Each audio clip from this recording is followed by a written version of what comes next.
Okay, well, hopefully y'all had a cup of coffee. I went ahead and got my little teacup, short and stout. Um, and well, it's not tea actually; it's an espresso because we're all continental. But nevertheless, I'm here with my coffee, and let's start part three of our lecture today. And here, I think that what I want to talk about is what are some of the best models that that we have, and at the same time, what do these models really tell us, right? So kind of talk a little bit about that. So first of all, you'll notice a bunch of numbers, kind of around here. And so what these are sort of different ways of thinking about the model accuracy. So you have this thing called the C statistic up on top, and then you notice that these are somewhat different types of algorithms. So you have the single tree, you have the forest method, bagging, boosting, logit, artificial neural networks, and an average of all of them. And so those are the different models that we had. And the C statistic and all these numbers, the higher the number are, the better off you are as, the better off the model is as a predictor. So, so basically the C statistic is something called an area under the curve. If anybody's interested, you can kind of take a look at that. And it includes two types of problems. One is specificity and the other is sensitivity. So, and I'm going to talk about these three the most, really. So what does specificity mean? So all of these terms come from something called receiver operating characteristics that started off with radar, basically. So as you know, Battle for Britain, Luftwaffe sending over a whole bunch of airplanes, and of course the British had the secret weapon, radar, right? But here was the problem that they had. So now remember, they also had shortages of the number of planes, pilots, and so on and so forth. So here's the problem they had with the radar. If they turned up the sensitivity of the radar, they were able to find, all the Luftwaffe flights. They were able to identify a Luftwaffe flight. But on the other hand, they also identified flocks of geese or clouds or whatever, right? And so that was kind of the problem with turning up sensitivity. On the other hand, if you turned up specificity, then you didn't get the geese and you didn't get the clouds or whatever, but you also missed a whole bunch of aircraft, right? So what he really wanted was some kind of measure that kind of captured both these ideas, and that was got in the C statistic, which is basically a sort of a little unit box with kind of a 45-degree line. And basically, you want to have like the top end of this kind of unit box. But anyway, I won't go to the details of it because that's for a machine learning class. And maybe you can talk to Mr. Lloyd. He knows more about this stuff than I do at this point. And but nevertheless, that's the C statistic is the one that we really want to take a look at. And if you want to take a look at it, you'll notice that the logic model is works pretty well. But also, so does the forest and the bagging methods, right? And in fact, the average also works pretty well, right? So there's like 0.89. ANN sucks. So, and part of the point I'm trying to make here is that, just because it's sexy doesn't mean it's better. And in fact, I've noticed that at least in the social sciences, or at least all the projects that I've worked on, artificial neural networks perform particularly poorly for various reasons that I suspect that, but we don't need to go into right now. So this kind of gives us a sense of which models are, kind of work the best. And so what we've kind of chosen the forest, the bagging, and really the boosting method is kind of the one that I'm going to talk about the most, I guess. And so that works the best, but we also have the average as well. Now, just to kind of keep this in mind, if you look at specificity, that means that the ANN notice is very, very specific, right? It captures, all the flights, right? But it's not very sensitive. It's not very, it's not very sensitive, right? And so so part of this gives the reader a sense of how much faith do you want to place? I mean, what kind of error do you care about? Do you care more about being sensitive in terms of, you're okay with sort of, so think of this in terms of, sort of diagnosing cancer, for example, right? If you're diagnosing cancer, I think you want to find everybody who has cancer, right? And if that means you have a bunch of people who you capture who are, show up as false positives, well, okay, that's better to be on the safe side than sorry, right? But maybe that's not what you want to do when you're kind of, scrambling aircraft to kind of go after the Luftwaffe, right? So it depends on what you want to do, that you want to look at these sort of different kinds of error terms to figure out what really matters, right? So anyway, long story short, what does matter? So these are all the variables that kind of really mattered. Of all the variables, and we had about more than, I think we had more than 90 variables. And of these are the ones that really mattered a lot. And so, so basically it's something, it's based on a measure called percentage decrease in Gini. And so basically what this is saying is that, well, if you take I'll have to explain what this means to you in just a minute. If you take lag conflict out of the model, error rate goes up by 64%. Okay? And so basically, and we've ranked this according to sort of the average kind of numbers here. And so notice that the biggest single predictor for conflict is whether there was conflict in the past. So if at any time, so if today, let's say, what this says is that if there is conflict today in 2020, then there is a really, really high chance that there's going to be conflict, sometime in the next 5 years, right? So that's a little bit of a damn squib, but it also says something interesting, right? That you've looked at in the empirical models that you've seen, which is that once conflict starts, it keeps on happening, right? It keeps on happening. Durations go up unless there is some external factor that stops it. Yeah? So that seems to capture that particular idea.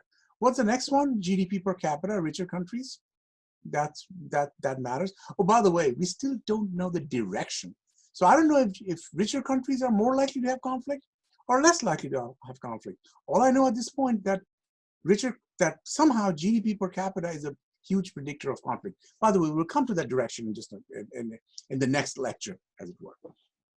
And then you'll notice the rural population, transparency, credibility, and all these numbers. So what does that mean in terms of hotspots?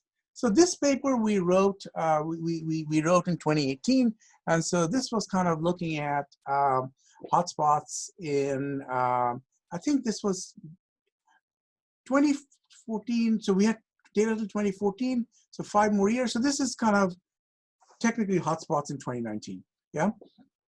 Now, obviously, just because things are more, so notice that really red is an 80% chance of conflict, which is still not 100%, right? So, so one of the things we notice is that there's a lot of chances of conflict in Western democracies, Brazil. By the way, one thing you notice that there's also a lot of these places have had populist sort of resurgences, right? Certainly in China, where the Uyghurs and all of that. In South Asia, which is like a perpetual hot zone. Somalia, Ethiopia, Egypt, Libya, Algeria, and Turkey, which by the way also has had a populist resurgence. And so, so in some senses, all these kind of sources of conflict, they maybe didn't actually go into civil conflict, but nevertheless, it created fundamental changes in the way government was run. And so that's something to kind of keep in mind. And so I'm taking that as a win, by the way. So the point is that we can come up with maps like this. And of course, this is sort of after the fact. So it wasn't when we actually first published the book, but you can get a sense of, how these things kind of matter. But what does that tell us about models? So first of all, you'll notice that greed doesn't matter. So we had primary commodity exports, terrain, which basically was one of the factors associated with the greed, that if you lived in a mountainous kind of place, then the state couldn't go after you, and you could capture the resources there. Percentage of young men, a bunch of young men not doing anything. Well, guess what? It's easier to kind of get them into kind of a warfighting group, and it's easier for entrepreneur like rebel leaders say, hey, I'll pay you to come join me kind of a deal. Foreign aid, which is kind of a great resource source, doesn't matter, right? So greed by and large doesn't seem to matter. What about grievance? Well, if you have lots of ethnic fractionalization, which we had, income inequality, we had measures for that. Exogenous shocks, like kind of trade shocks, which presumably, whenever you have a trade shock, you have the haves and the have-nots. Suddenly there's a big split, and you'd expect to have a lot of kind of conflict. None of those matter. Yeah. So neither greed nor grievance kind of seem to matter in predicting conflict.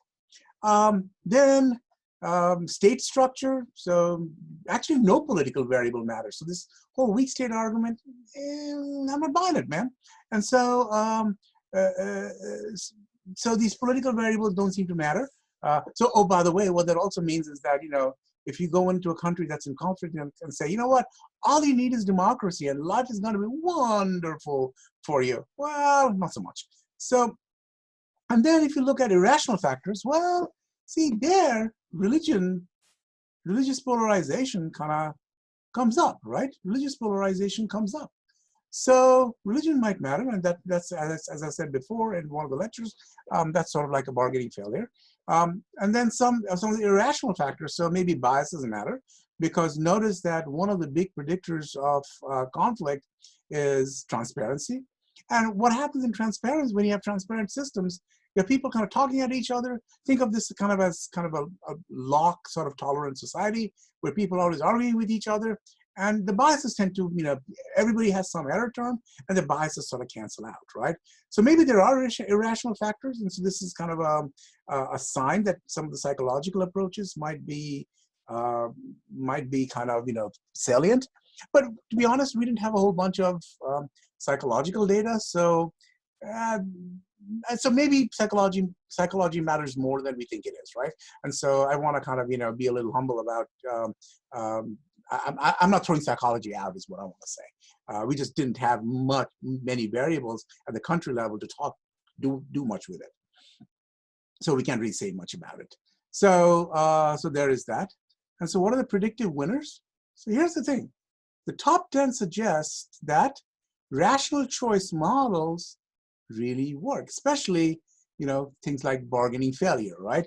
And these contest models. So why do I say that? Well, consider a model, something that says something about transparency and credibility, right? So what does transparency mean? Well, remember what I told you in another one, I think the first lecture in this series, that that is, if there's transparency, you're less likely to have divergent sort of perceptions, and therefore, you're less likely to have conflict, right? So that's kind of, one part of it. And then there's kind of the notion of credibility. Well, if you have credibility, you're less likely to have commitment failures, which goes back to the whole fear-on kind of an argument, right? So the strategic models sort of seem to be kind of winning out. So certainly religion matters. We made that point. So how does that mean we have a unified theory of civil conflict? Well, I don't know if we can make that strong a statement, but certainly here's what we can say. One, we can say that some of the standard models of conflict, like greed and grievance, are not predictive. Now think about that a little bit. If they are not predictive, can they really be causes? I mean, shouldn't if A causes B, then if A happens, shouldn't that at least have an effect on B? But what we're finding is that greed, grievance, and all political variables, none of that have any predictive effect. So while none of this is a causal model, Mia, because kind of full disclosure here, we can certainly eliminate non-causal variables. So here's the argument. If something causes something else, it should also predict it. Now, the converse is not true, which is that just because something predicts something doesn't mean it's predictive. I mean, excuse me, doesn't mean it's causal. Okay, so I wanna pull back. So I'm not claiming that our top 10 variables are causal. What I can claim pretty strongly is that the ones that didn't show up in the top 10 list cannot be causal. So we're picking and choosing certain kinds of theories over others. Make sense? So with that, notice we haven't really talked about the direction of these kind of models and of these relationships. And so we'll talk about that in the next lecture. Then also notice, I haven't said anything about, not just the direction, but also about how to sort of proceed from here, right? And so in the next lecture, we'll talk a little bit about the directions of the model and what that might mean for policy.